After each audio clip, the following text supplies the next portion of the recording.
I'm going to talk to you about survivorship, patient navigation, and a little bit about integrative oncology. If I was really going to do this service, I'd be up here for about 4 hours, not for 15 minutes. I have been a breast cancer surgeon. I've been a general surgeon for 38 years, doing breast cancer for the past 25. I am also board certified in integrative medicine, and recently, in the past 3 years, psychedelic therapy and research. You're going to go, how in God's name did you get there? But it's all part of the journey. So I've been a survivorship aficionado for years. For the past 20 years, I've been pushing for survivorship. Ever since I got certified in integrative medicine, I've been on the bandwagon. We did our first publication through the American Society of Breast Surgeons in 2016 and started offering courses on survivorship. I actually went farther than that and started doing weekend intensive courses for young breast surgeons because they weren't getting fertility preservation and genetic risk assessment and lifestyle modification and psychosocial emotional well-being in their patients. They weren't getting that in their fellowships. They were getting great training on how to treat cancer, when to treat cancer. And so focusing on survivorship and looking at the side effects of the therapies that we were giving and how do we improve their quality of life. And we also worked on trying to improve the quality of life of the physicians, because if you haven't noticed, a lot of us surgeons come out of surgical residency pretty beat up and bruised by the traumatic experience of residency, and coming out the other side and learning how to take care of yourself is an art in and of itself. So I've asked the manufacturers of the devices that I use for years, give me a device that cuts out the patient's fear when I cut out their cancer. And they look at me with, two heads. And I said, that would make me the best surgeon on the planet, because when my patients wake up, yes, I can aesthetically remove a cancer, put their tissue back together. Their body knows how to heal. But how do they heal on the inside? And so, is it really possible? And so how do we begin the process? 17.5 million cancer survivors in the US in 2022. That number is going to 23 million by 2032. That's only 7 years away. That is a lot of people living, having gone through the treatment of cancer. So the fear of recurrence is what really plagues most of our patients. It's that fear. And it's false evidence appearing real. It's that fear that paralyzes us. And this is where we as healthcare providers provide knowledge to help them get through it. There's also a fear of death. Newsflash, we're all going to die someday. But when you get a diagnosis of cancer, suddenly that mortality becomes real and it's palpable. And that fear sets into a patient. And how do I get rid of that fear? And so when patients come in and I see that their primaries have put them on an anxiolytic and an antidepressant, it absolutely sends me to the moon. There's been a rocket launch in Houston because DuPree has left the building. Clinical studies have shown that SSRIs are not effective in treating what happens after a cancer diagnosis. So why are we medicating our patients to dampen their emotions and make them not feel? And there are different kinds of wounds. And it's not just the scar that we give the patient from a lumpectomy or mastectomy. I have taught thousands of surgeons how to do hidden scar nipple sparing mastectomies, and I can have patients look in the mirror and they may look exactly the same as they did before their cancer, but that has not touched that scar that's deep inside of them. And that's what I call an existential crisis. And we get existential crisis for all different reasons, but it's that existential crisis of cancer that is not treated by an SSRI. And it's when someone says, what's my purpose in life? You go through life and you're on that cattle chute of middle America and you're working to get to retirement and you're raising your kids and you're doing all this stuff. And suddenly someone says, Mrs. Smith, you have breast cancer. You stop in your tracks. All of that stuff in your life that you've packed nicely away in your baggage is suddenly spewed out all over the floor.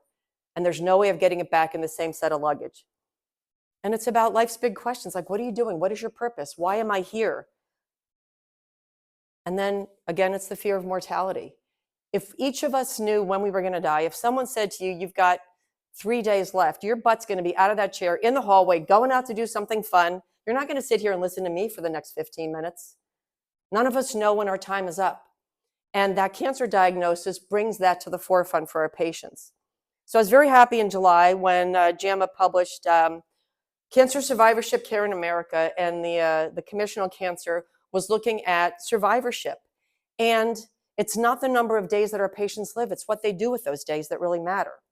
Things that they said across the board are being missed by centers of excellence that have CSC accreditation are fertility and sexual health. And we really have to think about those things. You can't think about someone's fertility after you've already given them 6 months of chemotherapy and say, oh, did you want to have kids? Wow, we should have probably preserved your eggs. Because the number of survivors are going up, these have to be front of mind. And in the survivorship guidelines, looking at nutrition and exercise, who doesn't know that that's important? You see it every day. We know it. How many of you do it? I went to the gym yesterday morning before I got on the plane. I did my 30 minutes of strength training. This morning I had thoughts of doing it, but I didn't. I ended up coming and listening to lectures. But getting rid of fear is really important with this. And to me, our number one focus has got to go back to our patients' psychosocial, emotional wellness. It's not just about the surgery they're going to have, the chemo they're going to get, or the radiation therapy they're going to receive. It's about how are they doing inside? How is that ticker tape going around in their brain functioning? We also want to help prevent long-term complications and consequences. I always say lymphedema is the gift that keeps on giving. And everybody wants to know, why are we doing so many different things with lymph nodes? Because if we can prevent someone from having to wear a sleeve and have lymphedema for the rest of their life, we have given them a great gift. And if we're not going to change their overall mortality by removing more lymph nodes or radiating more, those are the things that we need to figure out. We may be making less money for our cancer centers, but we've got to be doing what's right for our patients in the long term. And then our patients want to know about preventing recurrence. They're like, okay, Dr. DuPree, you got rid of this cancer. How do I keep from getting another cancer? And those are the difficult talks. And that's why, to me, this starts with patient navigation. It starts with communication. A lot of doctors don't have time to spend 30 minutes with a patient all the time to be able to answer every single question. But navigators are extenders. They allow us as physicians to have a direct line of communication with our patients. This is the view from my porch. So anyone comes to visit from Sedona, this is where I found my balance in my career. But when we talk about survivorship, we've got to talk about the balance between the quality of life and the quantity of life. If I cure someone stage 1 breast cancer and a woman is sitting in her kitchen with the lights off, waiting for cancer to return, I have not done my job because she is not living her life. She is not thriving after cancer. And unfortunately, all of our data, all of our statistics come about the number of days that somebody is alive after their cancer diagnosis, not the number of days that they're living their life to their fullest and having those experiences with their families that actually take their breath away and bring them into vitality. So I was very happy when 2024 NAPBC standards came out. It says survivorship must begin at the point of diagnosis. And don't mistake the fact that it's in chapter 5, that it's not one of the most important things. And when I got my first center accredited by the NAPBC, survivorship was not part of the standards. And the thing that I love the most is from the very first accreditation that I attained, we got a letter of commendation because they said, wow, you have so many things focused on survivorship. And I'm like, yeah, we want our patients to be alive and well, and we want them coming back for years and years and years to see us. But we want them to be healthy, whole, and complete. So there are a lot of things that we can do to change the side effects from our treatments. $50 can buy you a set of mittens and socks that you can put cold on your patients to prevent peripheral neuropathy. One of my best friends is a nurse practitioner, had triple negative breast cancer. Nobody ever suggested to her to use the ice mittens and socks. And to this day, not being able to feel her fingers as a person who loves to play the guitar, that is a life-changing long-term complication. We've got to think about it. Making sure that our patients aren't taking supplements that are going to hurt them. Acetyl-L-carnitine has been used for cardio prevention, but if we use it in taxanes, patients get worse chemotherapy, peripheral neuropathy. So we've got to make sure we know what our patients are using and taking. Cancer fatigue is a big one. I recommend American ginseng. It was shown in clinical trials to decrease fatigue by 68% in our radiation therapy, as well as exercise. We ought to have a treadmill and American ginseng in our radiation vaults. But patients that are taking Coumadin can't take ginseng because it interacts. When I first got invited to speak here, I said, oh, ACEs conference, there's a conference on adverse childhood events. And I learned about adverse childhood events from my psychedelic therapy training. I never knew what ACEs scores were. And now I know that ACE is really the American the Association of Cancer Executives. So now I got 2 ACEs acronyms. But it took my training in psychedelic therapy to learn about ACEs, and it took one of my patients who taught me that her cancer diagnosis wasn't the worst thing in her life. It was her sexual abuse as a child and a horrible medical experience when she was 12 years old. But the important thing was we were able to help her heal those traumas so that they no longer had to run her life.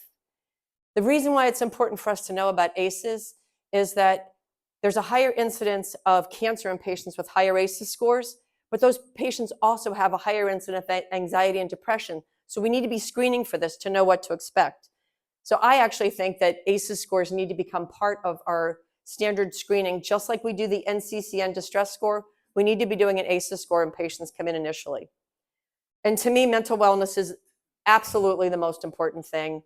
When I was, bless the thing that breaks you down and cracks you wide open, worked in a very traumatic process through a health system where when I told them that the baby was ugly, which meant that I disclosed some things in the health system they weren't happy about, I ended up becoming the target of a lot of abuse and a lot of harassment. And it opened up my eyes to another side of healthcare that I never knew. And I learned about psilocybin therapy in cancer care, which is being done in Johns Hopkins, that showed that these patients that were given a single dose of psilocybin, these are stage 3 and 4 cancer patients, had life-changing, altering experiences. And I'm like, why would we wait till that someone's end of life to give them that opportunity? So it has pushed me now to be very much in the forefront of research, working to get psilocybin and MDMA therapy legalized for cancer patients. We also know that, stimulating the vagus nerve through breath work, 20 minutes of breath work, statistically significant results in decreasing pain in our patients' bodies. Yoga, meditation, as well as trauma therapies can help patients to heal some of that baggage that got unpacked during cancer. And that's me climbing a mountain. It looks a lot more scary than it is. My son's just a really good photographer. But exercise oncology has got to become a standard practice in cancer care.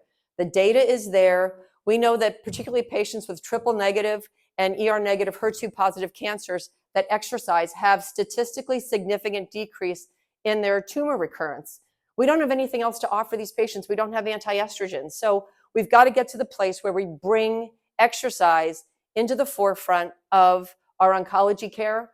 My colleague and past president of the American Society of Breast Surgeons, Jay Harness, has taken this and run with it. And he's made it his next chapter of his life.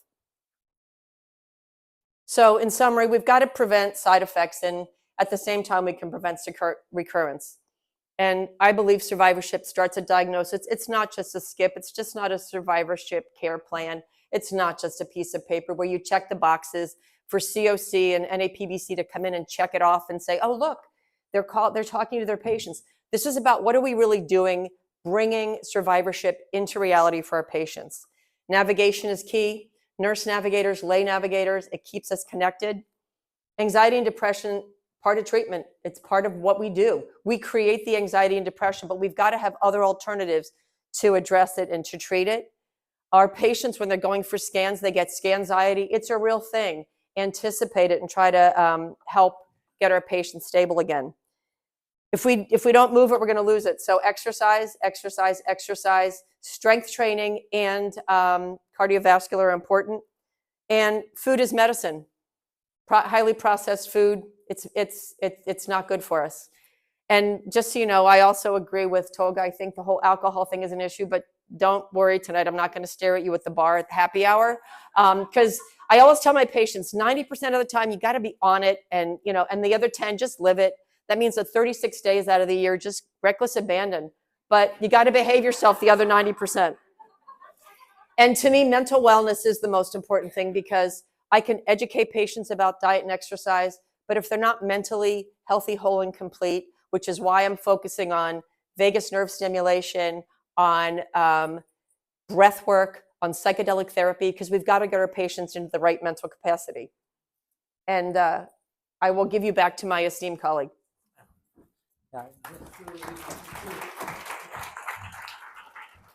My updated slides weren't in there. He didn't